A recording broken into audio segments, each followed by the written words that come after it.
Have you ever scrolled through social media and seen those sleek, inviting ads for Wealthsimple? Maybe you're curious about investing, but the traditional stock market seems intimidating. Perhaps the whole robo-advisor concept piques your interest. You download the app, it's user-friendly, promises low fees, and lets you invest with just a few taps. But a nagging question might pop into your head: with all your hard-earned money involved, who exactly is Wealthsimple? Is it a subsidiary of some giant bank or something entirely different? Let's dive into the world of Wealthsimple and find out. First things first, Wealthsimple isn't a bank itself. It's what's known as a fintech company, short for financial technology. These are companies that use innovative technology to provide financial services.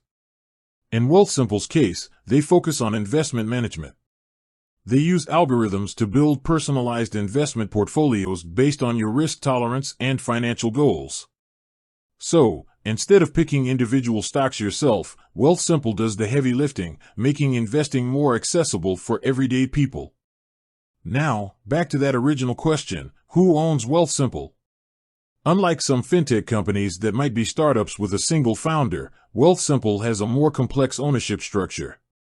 The majority owner is actually a Canadian financial giant called Power Corporation. They don't directly own Wealthsimple, but rather hold a controlling stake through a series of investments in other financial institutions like Power Financial, IGM Financial, and Portag 3. Combined, Power Corporation indirectly controls over half of Wealthsimple. This might raise an eyebrow for some. Isn't Wealthsimple supposed to be the new, tech-savvy alternative to traditional banks? Why is a big corporation involved? Well, it's not uncommon for fintech companies to receive backing from established financial institutions. These partnerships provide fintechs with crucial resources like capital and expertise, while established institutions gain access to innovative technology and a way to tap into a new generation of investors. Of course, some might see this as Wealthsimple losing its outsider edge. But here's the thing: Power Corporation doesn't have direct control over Wealthsimple's day-to-day operations.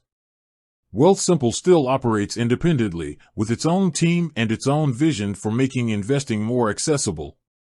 And hey, having a major financial player in your corner can also be a sign of confidence in your business model.